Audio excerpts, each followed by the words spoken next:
Oh, hello there, outliers. Niiamah Shang here. Thank you so much for letting us be a part of your journey today.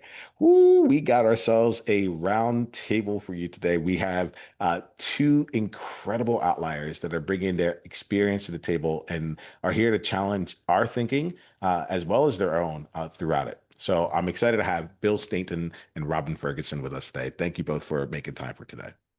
You.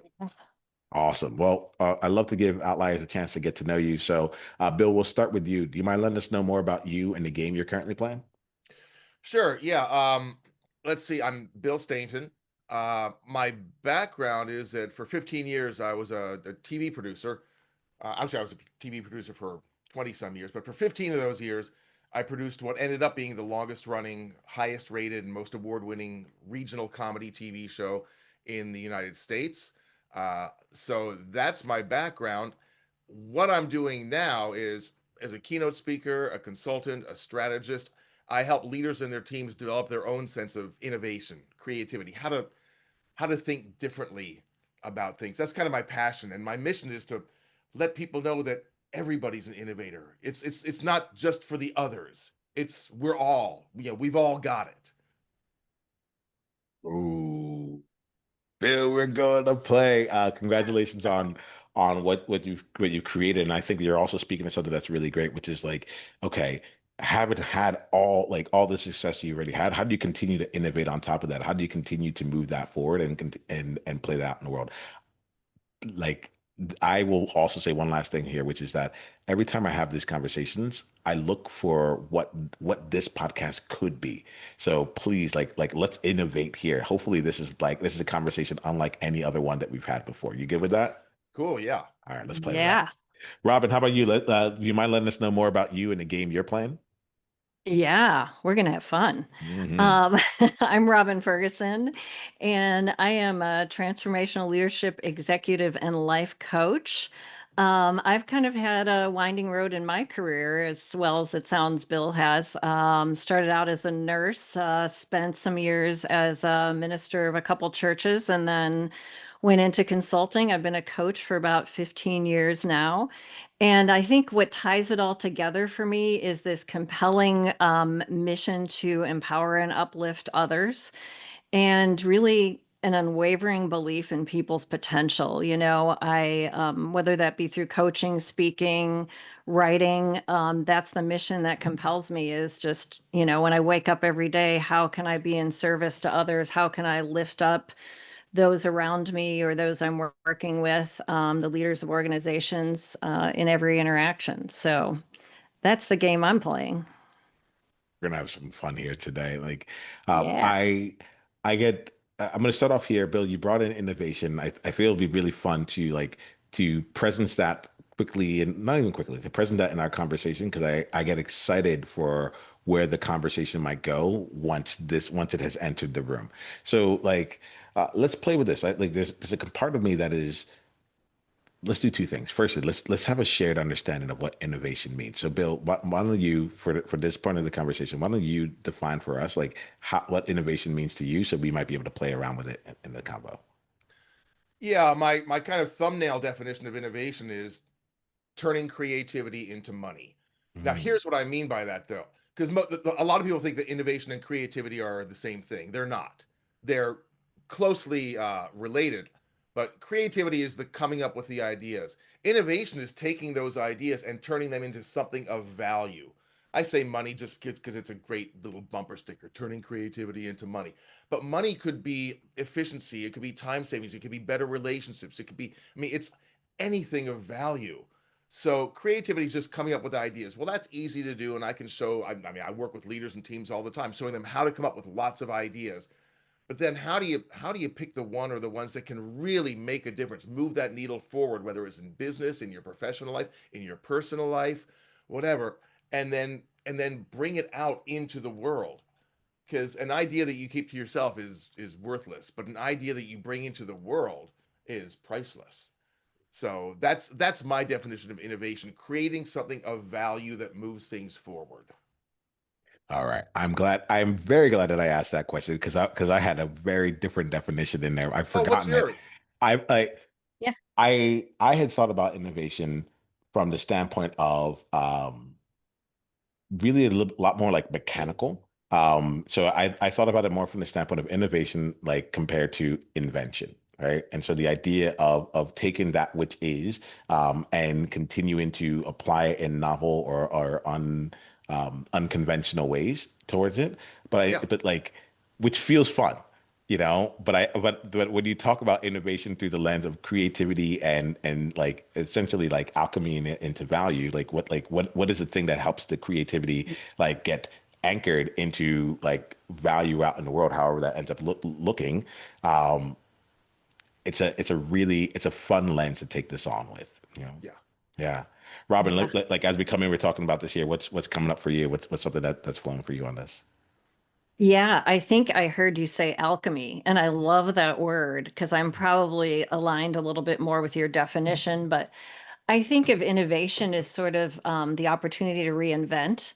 Mm. So to take something that is and flip it on its head or look at it from another perspective and really reinvent, whether that be reinvent yourself, reinvent your leadership style, reinvent an organization, reinvent a product.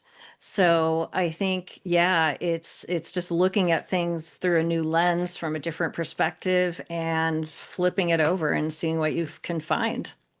So I'm liking this year. I'm thinking about this. I've told myself in this conversation that I'm going to like ask. I'm going to be selfish. Usually, I try and think about it from like the outlier side of things. But I'm like, what if I was just real and talk about like what's going on for me? So when I hear reinvention and when I hear innovation, both of those things to me come up. I'm like, these are both really like exciting things to do in some regard, but also pretty scary at the same time. And both of you work with different organizations, and I'm curious about the word courage comes to mind, right? And so I'm curious about like courage. And here's the thing: I'm going to ask a question about it, but if that doesn't show up in the work you do or in the way that like things work out with clients, like don't feel like you need to like make it like transmute your answer into it. But I'm curious about like the relationship of like courage that you have found when it comes to innovation, Bill, on your side, and reinvention, Robin, on your side here. What's the relationship of courage as it comes with it? Either one of you want to take that on? Well, it certainly comes Yeah, up I in mean, my work. I'm oh, guessing it go comes ahead. up even more um, powerfully in Robin's work. So I'm really curious as to hear about how she relates to that. Yeah, I mean, I think it's leaning into discomfort, and that takes courage. So, whether that be a personal transformation you're looking at, you've got to lean into that version of yourself that you haven't yet experienced. And it's a courageous thing to kind of look at the old stories that have sort of guided you and say, hey, maybe that's not working anymore. Maybe it's time to let go of that one and rewrite my story. And I think it's the same for any type of reinvention is look at what is and say, okay, what part of that can I take forward, but what part of it do I need to just let go and burn up and really lean into something that's unknown. And the unknown can be scary, but it's also can be super exciting. So I think that's where, as a coach, I try to personally and with my clients get to the point where like, okay, I'm hitting that point of discomfort. How can I take a step forward anyway and lean into that unknown quantity that's in front of me? And make that exciting and have a mission or a vision of that compels me to go forward anyway. Yeah, I love what you said about that leaning into discomfort. Mm. Because if there's no discomfort, there's no courage. As they say something about, courage isn't the absence of fear. Courage is feeling fear and still leaning into it and going to that next step. And what I've found, um, when I talk about innovation, invariably that leads to talking about change. When clients bring me in, it's because something's got to change. We're stuck in a rut. Something has to change, but we fear change, which is that whole discomfort part. I think we know something has to happen, but we're just not willing to do it. Um, and what I've realized about change, discomfort, is that it's like so many things. It's easier than we make it. It's actually simpler than we make it. It's there's really just three parts to change. There's the part before change, which we love. You know, that's the comfortable pair of slippers. That's what we're used to. That's the house that we grew up in. Oh, we like, oh, we know where everything is. And then there's the part after change. And we like that part too. Oh, these new slippers are amazing. Oh, this new house is fabulous. It's that part in the middle. You know, we like the old house, we love the new house. We hated the moving part, the messy part. And that's when I think people have, I think when we talk about discomfort, that's the part. Robin, I'm sure you face this all the time with your clients. They're kind of comfortable where they were or where they are when they come to you. I mean, they know something's wrong, but still it's like, oh, but I know this blanket's, you know, a little worn and torn, but, you know, but it's my blanket and I know it and I like it. And then when you get them to that other side, it's like, oh, this is so much better. But it's that whole part of, okay, well, here's what it takes. This messy part is the process. It's not the exception to the process. It is the process. I deal with that with my clients when they're trying to innovate, which means doing something different in the face of fear. Look, it might be expensive. It might be difficult. It might be, what if it doesn't work? That's the big one. What if it doesn't work? Well, it might not. We can deal with that, but it's that part in the middle. I mean, do you find that to be in your work? Is that the toughest part, or is it just getting them to lean into that messy middle part that's harder? Yeah, I mean, I love you describing the messy middle part because I think, I come from a healthcare background, so I think in terms of how our brains are wired. And so, we have that amygdala, that reptilian brain, that Right. change represents danger because it's the unknown. And so we have to know we're wired that way. And when we're leaning into that discomfort, we're going to have that, what the Buddhists call monkey minds, or like a monkey on your shoulder chattering, going, what are you thinking? You're not good enough. Why did you take this on in the first place? All of those, that self doubt and that critic. When we know that that's a part of our process and our brains are automatically going to react that way, we have a choice. And we can say, okay, I'm going to follow that down the rabbit hole and I'm going to turn around and not do this and stay safe. Or I'm going to think about this vision that's compelling enough to make me take a step forward anyway and just say, hey, thanks for sharing. Thank you, brain, for trying to keep me safe. But today we're moving forward. And I think keeping that vision in front of you, at least for me, is what helps me move past that messy middle part and make it worth it. Mm. It's kind of having to teach your amygdala, that reptile brain, that every threat is Mm, no longer a saber-toothed tiger. You know, right, but that right, part of the brain doesn't know the difference. That part of the brain is not right, terribly evolved. It's still back there right. when every threat was an existential threat, literally. And Yeah, yeah, yeah. So yeah, that can be a tough power to overcome. yeah. I'm glad you're talking about this though, because this is part of the reason why I love to have you all on here because uh, as both of you are talking, I'm like, wow, y'all. I'm imagining that you've had to reinvent yourself. You've had many different iterations of your life and of your career, right? And a lot of the outliers listening to this, they have a lot of commas. They're like, I was this, then that, or like a lot of hyphens along the way. Yeah. And so in that space of like like that space of like having to step through and even while you're in the messy, I'm curious if either of you two, well, actually both of you, would be willing to like help make it real for us right now. Like right now, I'm choosing to go through a process of bringing on new team members and actually elevating my game to the point where I can bring on other people to do the podcast and also take some to in particular, there's one program that I've been wanting to launch for years that I've talked about for a long time. In fact, one of my friends says, it's like you talk about leading a movement, but when I go outside, I don't see anything about this movement. And so that's like right now I'm in that messiness. I like to your point, I want the movement at the end. I know the business I have right Right. now, and now I'm here in this messiness.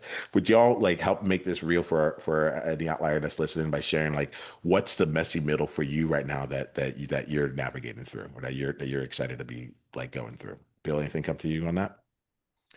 Sure. Yeah.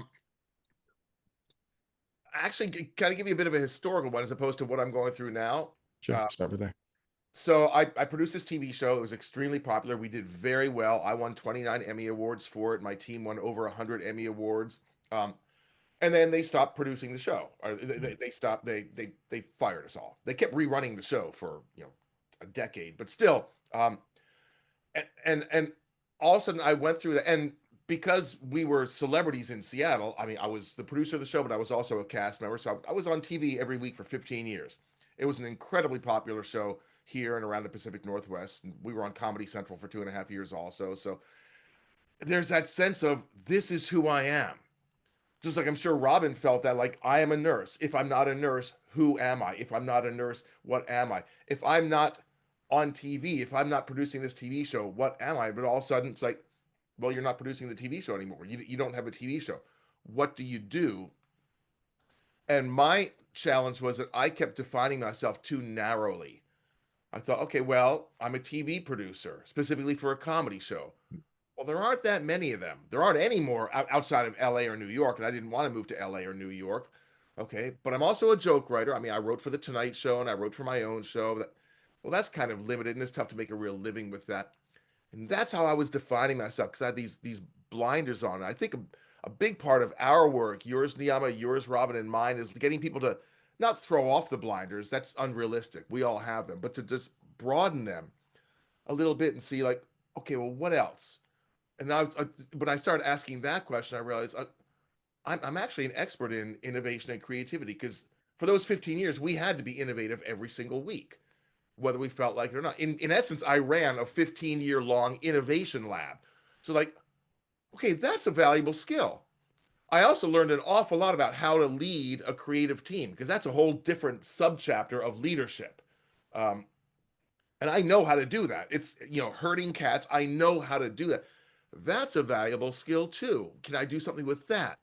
So a lot of it was just making that mental shift of redefining who I am, and broadening those blinders a little bit.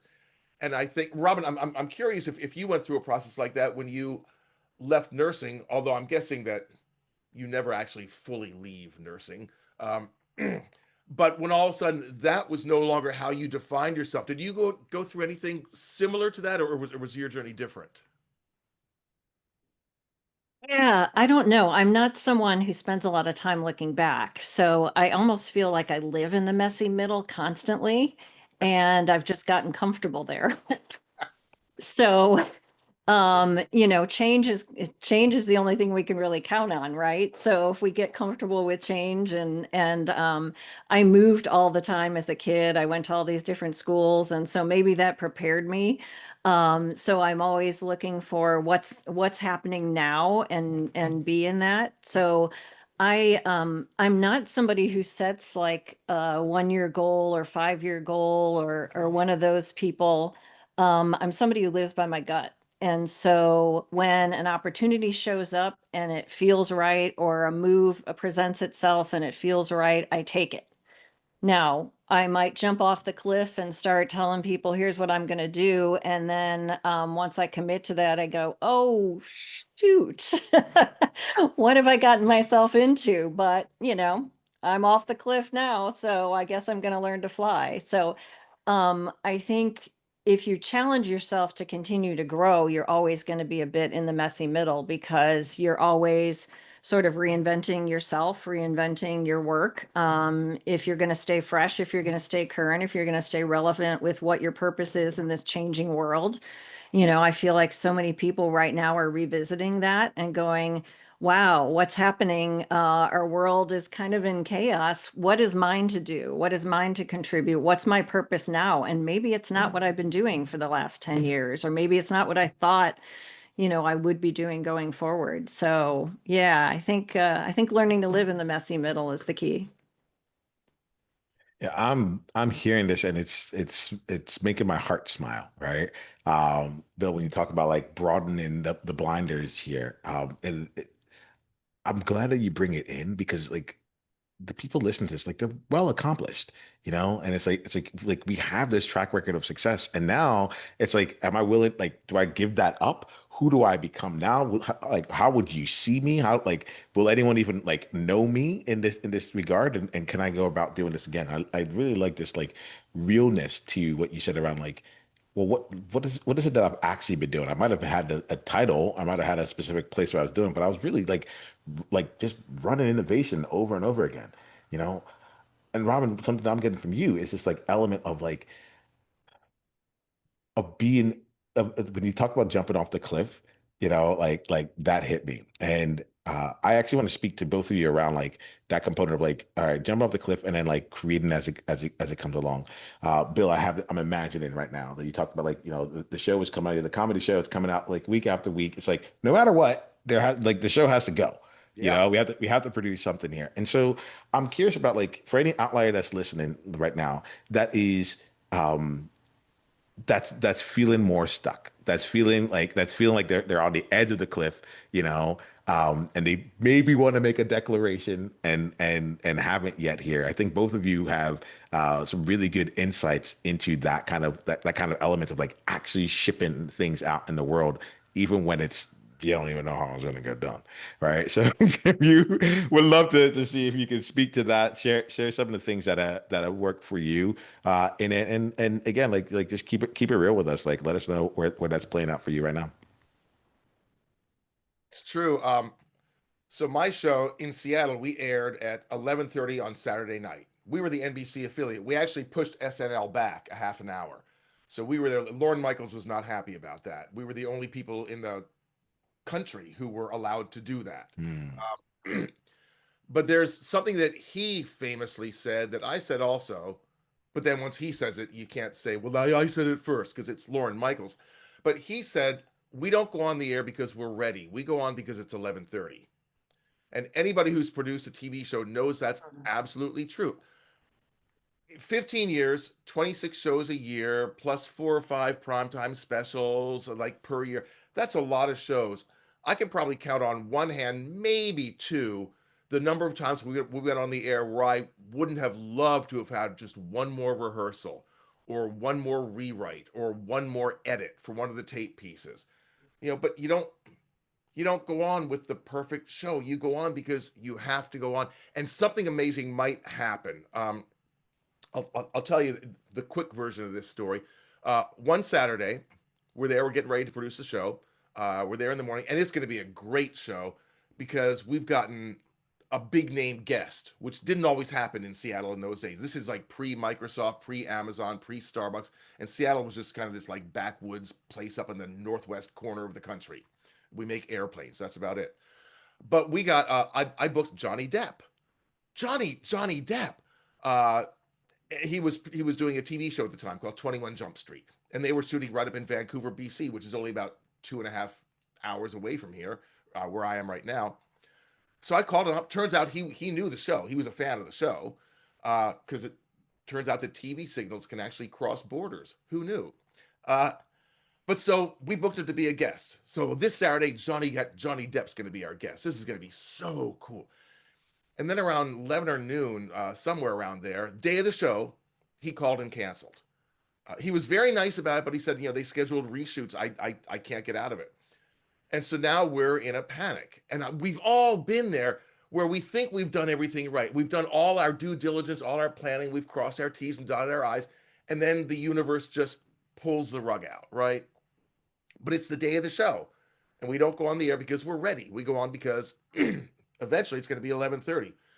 So we try and come up with another guest, and nothing's, it's like, oh no, they're out of town. That she's in rehab. That's, like nothing. It just wasn't coming together. And meanwhile, the clock is just, ticking on and on and on.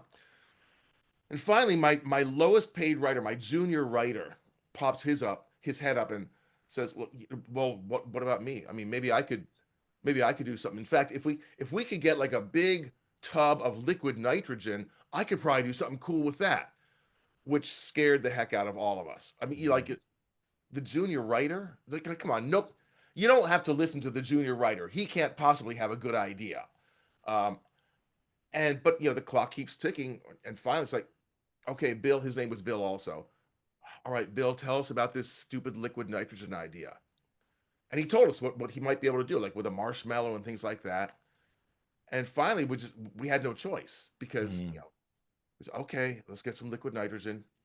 And that's the night that my junior writer, Bill, last name Nye, became Bill mm, Nye the Science Guy on that show because we were desperate because something went wrong and we had to go on the air anyway. We had to do it anyway. About a week and a half ago, I was just north of where you are, Niiamah. I was in L.A. in Hollywood watching what my former junior writer, Bill Nye the Science Guy, get his star on the Hollywood Walk of Fame.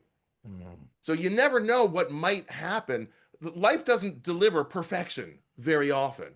It's messy. I love what Robin said about how I live in that messy part. And the truth be told, we all do. We all do, but it's like, but it's okay. What are you going to do with it?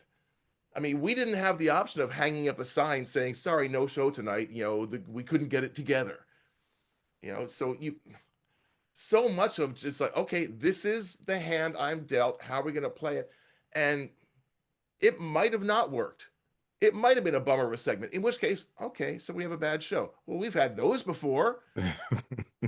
You put something out there, like Robin said, you fall off the cliff and build something, and maybe it'll work, maybe it won't, but it's the first pancake. It's version 1.0.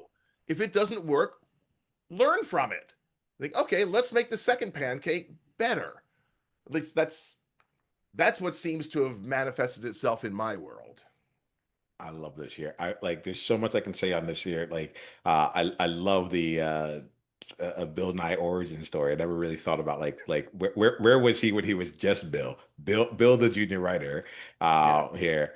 Um but on top of that there I'm feeling a lot of energy in what you said. I want to give Robin a chance to come in, play with this here, bring in some of your own thoughts. Robin, what's showing up for you? Yeah, I don't know. I'm reminded of this magnet I have on my fridge, and it's this woman in like 1800s Western town, and she's on the edge of the curb, and she's all dressed in a white shoes, white dress, etc. And the road's just mud, and she's stepping off, and the quote on the magnet is sometimes what the hell is the best answer.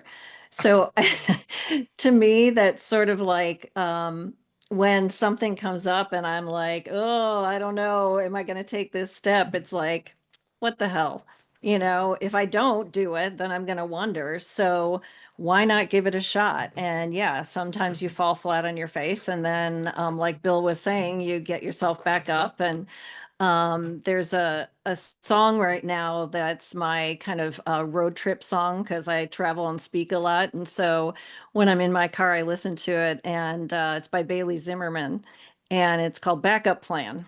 And it's the chorus of it says, if it's in your blood, falling down ain't enough to change who you were born to be.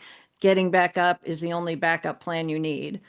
So I think you have to be not afraid to fall, but know that what you were born to be is enough to get you back up and get you back out there and try again. So what the hell, might as well give it a try. So that's that's kind of the philosophy I live by. Uh, is take a chance. Yeah, like outliers. Please, take some time right now, to process this not just as information coming your way, but actually like take some time to think about like where is this applying for you, and what places, Mhm. like what's the mud that's ahead of you that you've been walking up and down the street, being like, but I just got this, like what's that mud for you, and like what's that step that goes into it, or to the place of looking at it and saying like Bill, like, oh, what I don't want you to know about me is that I am looking at a deadline that's coming up, and I can see it slowly rolling, coming closer, and being like, I have not done enough yet, and I cannot figure out how to like catch up. I'm like, can I just go back 6 weeks ago to make this like actually happen through, and it's not lost on me that you brought this conversation in right here, because it's like, you know what? At the end of the day, like something really beautiful can happen. And, no one saw what might happen from that moment. Like, from that cancellation, no one was like, yeah, you know what? We're gonna go out and change it's gonna change something else out there. And I want to offer this here. I want to offer this element to us here, outliers. Like, this is why I love like the jumping off the cliff part, Robin. It's like sometimes you got to put yourself in a position to fail again. And I say again because none of us, like, this is not we're not here for self-development 101, right? It's just that it keeps applying. It never ends. That's why there's another road, there's another element of like the show must go on. There's mud in front of us again. I see both of you like nodding deeply, so like please just jump in, jump in on this here. What you got? Well, I'm reminded about one of your previous guests in one of your previous podcasts talked about infinite leadership. That is, Mm. there's no, the journey doesn't end. There's no expiration date until we actually expire. I mean, it's ideally this whole thing, this life that we've got is a road of continuous learning and continuous development and continuous growth. It isn't for some people, which I think is a shame, and it's a really wasted resource, and it's a waste of potential. I'm as you were talking, I was thinking back. One, I was extremely focused about what you were saying, but Go I ahead, was Bill. actually I was actually thinking about Robin's thing about, falling off a cliff, which some case means like a jump off a cliff, that leap of faith. And what occurs to me um, is that once you go off that cliff, you're absolutely right, Niiamah. There is no going back. You're now committed. I mean, when you're off that cliff, okay, now we have to go ahead with this. If it's too easy to say no, I'm going to take a mulligan. I'm going to take a do over on this. Then 8 times out of 10, that's what we're going to do because that's the easy part. We want to go back to that before part, that comfortable old blanket. But when you go off the cliff, um, it is okay. You got to commit to this. I mean, like, are you in or are you out? And if you're not willing to go in on it, um, then what's the point? Like Niiamah, when you were talking about this transition that you want to make with your business and this new program you want to launch, and your friend said, "Well, you've been talking about this for years. Come on, like you're just like standing on the edge of the cliff. Should I or should I?" I have the same thing too. I mean, there are programs I want to launch. I mean, I'm primarily a keynoter. I'm really good at it. I'm in the Hall of Fame. I'm comfortable there. I want to launch other programs.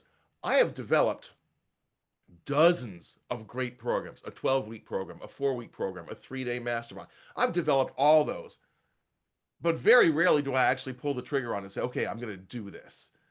And maybe well, I'm sure imposter syndrome comes in. No matter how good we are at something, it's like, oh, but is this going to be the one where I fail? Is this going to be the one where it doesn't? Is this going to be the one where they find out that this whole thing has been a charade and that, I'm not really as good as I think I am? Um, and I think that's probably a lot more common than most people are willing to admit. But I don't know. I'm curious. What's Yeah. your experience of that? Yeah, I mean, I think people look at people like us, especially, we're standing on a stage, we're speaking, we come across as very confident and they think there's no self-doubt when it's just the opposite. We've just embraced that self-doubt and went, I'm going to do it anyway. And, I always say if something doesn't scare you, then you're not dreaming big enough. So, I think that just comes with the territory. If you're going to do some amazing things in your life, you've got to do some things that are going to scare the crap out of you, that are going to bring up your self-doubt, that are going to challenge you to be something maybe you haven't been in the past. And yeah, it's you got to take that risk. Otherwise, there's regret, right? And we don't want to live with regret. But how do you do that, Robin? Because again, this is what you work with clients on every single day. It's easy, and we've all heard it, we've all read it, and we've all said it. Oh, you just have to you just have to jump off the cliff. You just have to be willing to, feel Mm, the, feel the fear and whatever the phrase is. And it's real easy to say that, but yeah. how do you do it? Like, what do you tell your clients when they're facing that? Like, what are the some actual action steps that they can do, that we can do, frankly? Yeah. I mean, I think it's helping people identify what's more important than the fear. So what is your mission in doing this? What is your dream about? What's important about this to you? And if you find the thing that's important enough, it makes the discomfort worth it. And so as a coach, that's what I help people do is, what's the driving mission behind this? What's the dream behind this? What's the why behind it? Why is this important? What do you value about it? And then, you wrap all that up into a picture and a vision that is more compelling than the current story you're telling or your comfort zone. And it compels you to move forward despite all that. So basically, you're talking about creating a. If we think about change again in that simplistic, part before change, the messy middle, and the part after change, it's really creating that after picture in a way Yeah. that's so real and and not just like, oh, things will be better. Okay, but what will they look like? What will they taste like? What will they smell like? What will they feel? I mean, just really making that such a powerful. Would magnet be a weird term that we're just like, okay, now we're just drawn to it. As a coach, that's what I'm here to do for people, is that when they face that self-doubt or they face that challenge, I'm so excited about this dream or this goal in front of them that I can say, okay, so, things are a little messy right now, or it's getting uncomfortable, or let's, get into that. And let's remember, like, wow, you've got this. You have everything it takes to make this happen. And so let's look at what's getting in the way and change the story, change the perspective. So what do you do when they actually try something and it doesn't work? I mean, we talked about that. Like, that first pancake might be burnt. Yeah. Like, it, how do you help them? Okay, I'm writing myself into a weird We sentence. get the question. We get the question though. Yeah. Like, Okay. yeah, like, Thanks. yeah. No, good question, Robin. What you got? Yeah, I mean, when that happened, that's when our old stories pop up. And that's when that, monkey mind starts. It says, oh, you shouldn't have tried this in the first place. What were you thinking? And so as a coach, it's okay, this is a choice point. This is like a great opportunity to look at those stories that aren't serving you anymore and say, is that what I want to believe about myself? Is that the story I'm going to listen to? Or am I going to learn from this and say, okay, what's of value in this? I've certainly fallen flat on my face more than a time or two. What's the value in this? What can I learn from it? And how has this grown me so that, I kind of think of those points where we fall on our face as preparation, Mm. because when we get back up, like, getting back up, that's the only backup plan we need, right? When we get back up, it's like we get up stronger, we get up more resilient, we get up with things that we've learned about ourselves that we didn't know before that help us then succeed the next time. So I think it's all in how you look at failure, um, and what you do with that. I love this here. Y'all, this has been I'm thoroughly enjoying this conversation. I appreciate the realness that you bring to this year and also the practicality that has come along with it. I want to give us some space here as we start wrapping up the conversation and do something here. So, what I want to give here is what I'd like to call an outsight. So, an outsight here Mhm. is different than an insight. An insight's about like what's a personal thing that you are taking away from Mhm. this. An outside is an opportunity to go and talk to outliers to share with them like something that you would like for them to leave with. Like these are people with a track record of success, right? They're people who they're your clients. They've been your clients, and they're continuing to move further along their journey, and they're here. They're here for all of this. So I'm gonna start with you, Robin, then I'm gonna go to Bill. Like, if there was one message that you can leave here as an outside to outliers, what would that message be? Yeah, I'd say that you always have the power to write a new narrative. So, what's calling you? Where are you feeling uncomfortable? What does that look like? You have the power to write the next chapter of your story. And I think understanding that, gives you that feeling of, oh, yeah, I'm in charge here. And it doesn't have to look like anybody else's story. I have the power to write my own. And I think that's an amazing way to live your life.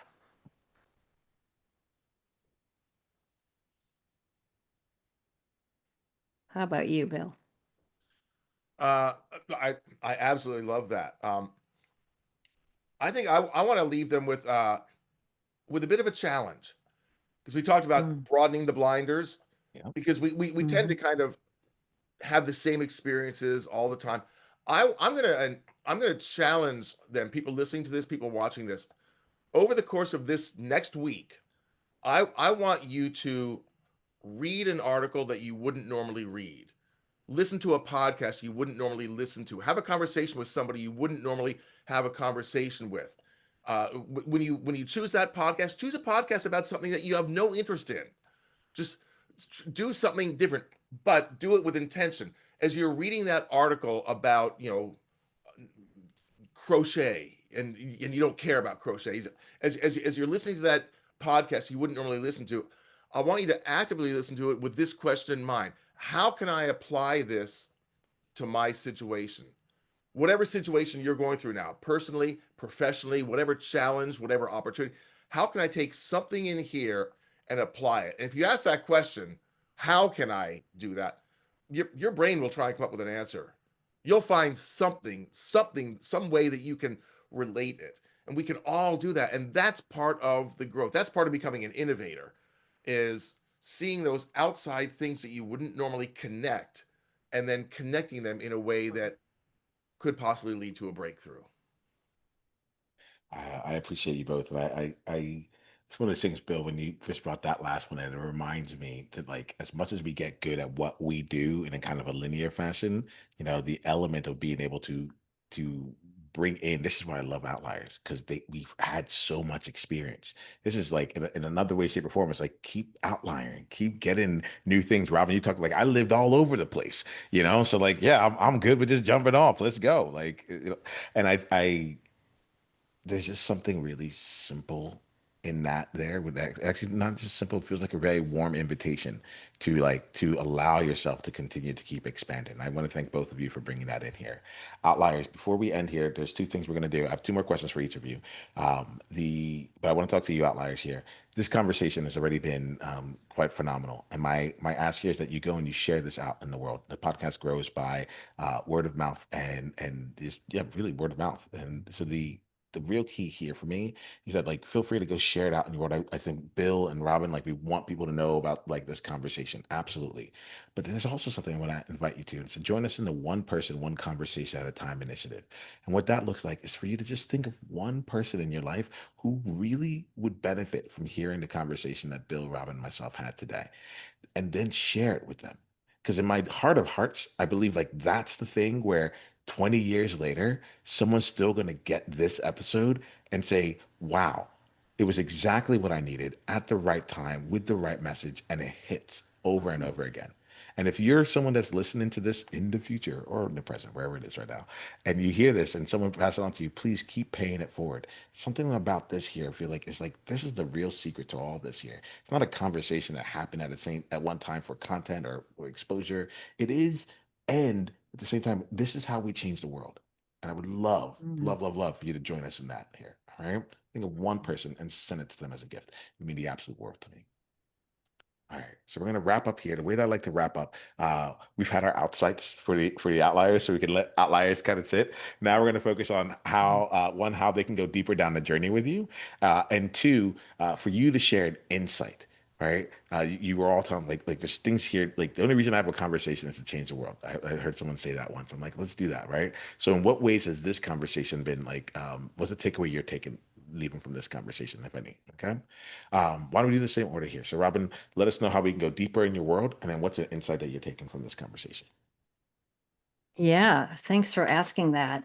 Yeah, you can certainly find me on LinkedIn. So, Robin Ferguson. You can also go to my website, robin-ferguson.com. If you have any interest in learning more about coaching, or just want to connect, I would love to hear from you. I also recently released a book called The Phoenix Effect, Transcend Limitation and Ignite the Power Within You. So you can find that on Amazon and Barnes and Noble and any online retailer. So appreciate you checking that out, and would love to, yeah, just love to hear from any of you, how this episode hit you, how this conversation. I would love to continue that with any of you who are interested. And I would say, probably the insight, I love what Bill left us with, because that idea of taking disparate ideas, or concepts and finding the common thread. So, I think of the company IDEO who created, the mouse and the Pringles can. They would bring people together from all different professions. So maybe, a musician and a tech guy and an opera singer or whatever, and say, here's the problem we're having. Now take some time and come up with a solution. And so I think that challenge, I'm just reminded of that. So Bill, thank you for that challenge to, we got to get outside our box all the time. And so we can see different parts of the world and different perspectives and learn from that and see how we can bring that into our world. So yeah, that's what I'm taking away. Thank you, Robin. Thank you. Thank you. Mm. You got me thinking about some things with that one. Thank you. And Bill, bring us home. Well, there are a number of ways to work with me. I'm a keynote speaker. If you think what I have to say about innovation being for Mm. everybody and some ways to actually do it would resonate with your team, think about bringing me in as a keynoter or to actually work with your team in a workshop. I also just did a brand new book, as seen here, for those of you watching it, called Innovation Unleashed, available on Amazon. Not in the other cool places that Robin's book is, but I'm not Robin Ferguson. Um, so those are the ways that you can work with me and have me work with your team. And the best source for that, I'm on LinkedIn all the time, Bill Stainton, Stainton, and my website is billstainton.com, of course. As far as insights, there are two things that Robin said that I keep coming back to. The one is like falling off the cliff or jumping off the cliff or just ending up off the cliff where, okay, what are we going to do now? But I really, really love this concept of we living in the messy part. Like life is messy. That's what makes it fun. That's what makes it worthwhile. And like many of you, like you, Niiamah, and you, Robin, those of you listening and watching, I find myself keep thinking, well, when things get, when things calm down or when things go back to normal, we've been hearing a lot about that. Well, that's just not going to happen. There is no normal. There is no calming down. There is no nothing. We're living in the messy middle, as Robin so beautifully put. We're living in the messy middle. Okay, let's all just play. This is where we are. Let's all just play with it and see what kind of magic we might be able to create. Well, Yeah. I'm so grateful for the magic that y'all decided to bring here today. It's been an incredible conversation. You've gotten me thinking. My blinders are opening. I am like, I need to go find some mud, and more than anything else, yeah. Like when you got me actively thinking, I'm like, yo, where's that mud? This street's a little bit too paved. But realistically, here, thank you for continuing to show us how you go on the journey and making it like and giving us that bit of a breath of fresh air of like, hey, like this game, this is the game that we all get a chance to play. So I appreciate you. Mhm. Outliers, until the next time we talk, remember to be you on purpose. Journey on.